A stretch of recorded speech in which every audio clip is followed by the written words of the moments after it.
Hello everyone, welcome to Kanika's Nursing Academy. I'm Leela Negi, faculty of the academy, and today I am here with the new video that is about the difference of nurses in government and private sector.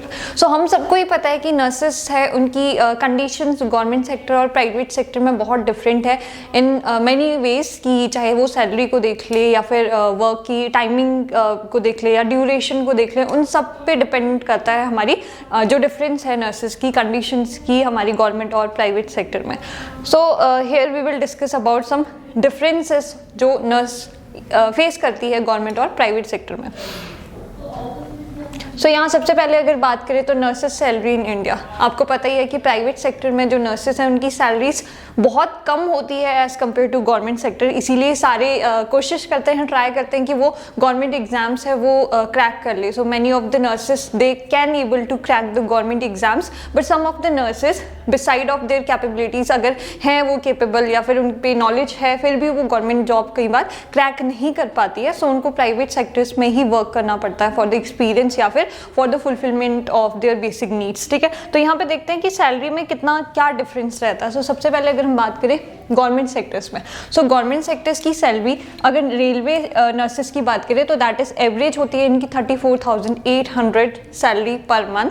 और अगर हम AIIMS, PGI और JPMER की बात करें तो इनकी जो सिस्टर होती है, मीन्स जो स्टाफ नर्स है ग्रेड 1 और ग्रेड 2, इनकी सैलरी रहती है 9,300 टू 34,800 प्लस 4,800 यहाँ पे हमारा GP रहता है. ठीक है, फिर नेक्स्ट अगर हम बात करें सिस्टर ट्यूटर की, तो ट्यूटर की जो नर्सेस हैं ओनली फॉर GIP MER यहाँ की रहती है 15,600 टू 39,100 प्लस 5,400 यहाँ पे जो PFs हैं. नेक्स्ट अगर बात करें डिप्टी नर्सिंग सुपरिटेंडेंट की, तो इनकी सैलरी 15,600 टू 39,100 रहती है प्लस 5,400 जो PF है उसके ऊपर डिपेंड करता है. नेक्स्ट है नर्सिंग सुपरिटेंडेंट है, इनकी भी 15,600 टू 39,100 ये बेसिक जो स्टार्टिंग पे है ये इतनी रहती है. और अगर हम बात करें चीफ नर्सिंग ऑफिसर्स की, तो इनकी भी जो बेसिक पे है दैट इज 15,600 टू 39,100 रहती है. बट जैसे जैसे इनकी डेजिग्नेशन है, डेजिग्नेशन की बेस पे इनकी जो इंक्रीमेंट है वो इंक्रीज होती रहती है. ठीक है,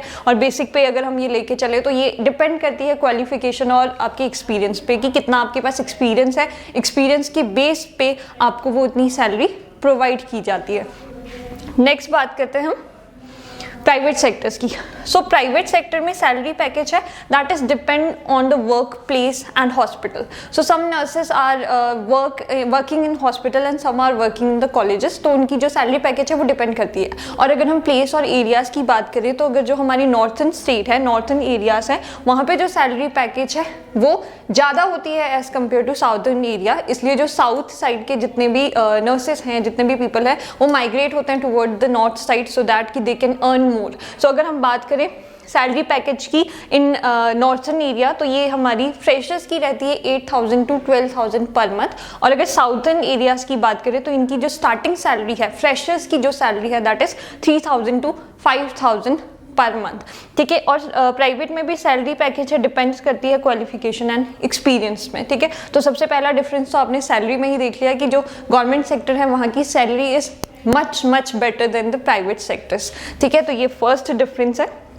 नेक्स्ट अगर बात करें हम advantages of nurses in government sector कि जो भी नर्सेस हैं उनको गवर्नमेंट सेक्टर में क्या क्या एडवांटेजेस रहते हैं. ठीक है, तो फर्स्ट एडवांटेज गुड बेसिक पे है ना, बेसिक पे उनकी अच्छी होती है. नेक्स्ट अगर बात करें हम इंक्रीमेंट की, तो एवरी ईयर उनकी सैलरी में इंक्रीमेंट है वो एड ऑन होता है. नेक्स्ट बात करें बेनिफिट्स की, benefits are more in government sector such as loan हो गया, PF होगी, ठीक है, ESI, इन सब के लिए उनको बेनिफिट्स प्रोवाइड होती है. नेक्स्ट बेसिक अलाउंस उनको प्रोवाइड किया जाता है. और standard of living is far better than nurses in private hospital. Why? Because salary is good in government sectors. ठीक है, इस वजह से जो हमारी लिविंग स्टैंडर्ड है वो भी बेटर होती है जो भी गवर्नमेंट सेक्टर्स में जॉब करते हैं उनकी. नेक्स्ट है पेंशन कि गवर्नमेंट सेक्टर में जो भी जॉब करते हैं उनकी पेंशन उनको प्रोवाइड की जाती है. नेक्स्ट अगर बात करें डिफ़िकल्टीज़ इन प्राइवेट सेक्टर्स, सो क्या क्या प्राइवेट सेक्टर्स में डिफ़िकल्टीज़ होती है. सो सबसे पहली डिफ़िकल्टी हमने स्टार्टिंग में ही देख लिया था, सैलरी की सैलरी बहुत कम होती है प्राइवेट सेक्टर में as compare to government hospital और government colleges. Next, no respect, private sectors में कोई रिस्पेक्ट नहीं होती है नर्सेस की, सबसे बड़ा जो इशू है that is no respect. Next is work exploitation, कि वहाँ पे जितना हमें जितनी हमारी कैपेबिलिटी होती है वर्क करने की, या फिर जितना हमारा ड्यूरेशन होता है, वर्किंग आवर होता है, उसके अकॉर्डिंग जो बर्डन है वो ज़्यादा होता है प्राइवेट सेक्टर्स में as compare to government sector. Next, harassment, यहाँ पे फिजिकल और सेक्सुअल हैरासमेंट प्राइवेट सेक्टर्स में ज़्यादा होता है। नेक्स्ट बात करें, lack of leave facilities provide नहीं होती है। और next is inadequate nurse patient ratio. अब इनएडिक्वेट होगा अगर नर्स और पेशेंट का रेशो, तो that will cause work exploitation, और अगर वहाँ पे वर्क एक्सप्लॉइटेशन ज़्यादा है तो वो पर्सनल हेल्थ को भी अफेक्ट करती है नर्सेस की। ठीक है, तो नेक्स्ट बात करते हैं नीड चेंज फॉर नर्सेस।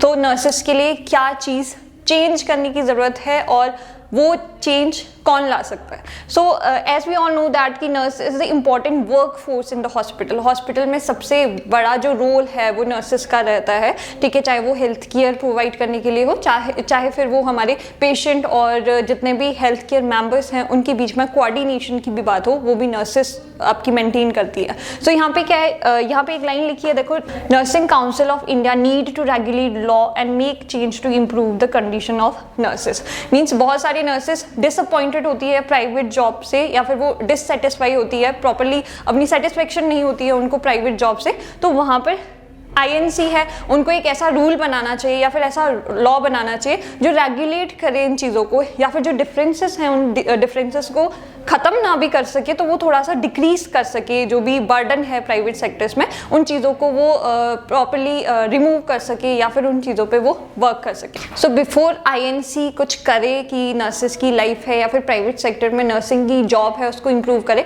उससे पहले अब आपको ही खुद को कुछ चेंजेस लाने होंगे, खुद को ही एक्शन लेना होगा, क्योंकि जब तक हम खुद नहीं बोलेंगे, जब तक हम खुद से इनिशिएटिव नहीं लेंगे, तब तक जो हमारी INC है वो भी हमारे लिए कोई एक्शन नहीं ले सकती है। सो यहाँ पे एक कोटेशन है, that is progress is impossible without change and those who cannot change their mind cannot change anything. So before changing anything you have to change your mind, है ना। जब तक आप अपने माइंड को चेंज नहीं करोगे, जब तक आप अपना attitude toward the profession change नहीं करोगे, तब तक आप दूसरों का एटीट्यूड अपने प्रोफेशन के लिए चेंज नहीं कर सकते हैं, है ना। इसलिए सबसे पहली चीज़ और सबसे इंपॉर्टेंट चीज़ है कि रिस्पेक्ट योर प्रोफेशन। आपको अपनी प्रोफेशन की रिस्पेक्ट करनी है, सो दैट कि हम औरों को भी बोल सके कि रिस्पेक्ट द नर्सिंग प्रोफेशन। सो इस वीडियो का मेन मोटिव यही है कि अगर आपने इम्प्रूव करनी है अपनी कंडीशंस इन प्राइवेट सेक्टर में, तो अब आपको ही अपनी तरफ से चेंजेस लाना होगा, आपको ही अपना एटीट्यूड है अपने प्रोफेशन के लिए उसको चेंज करना होगा। Thank you.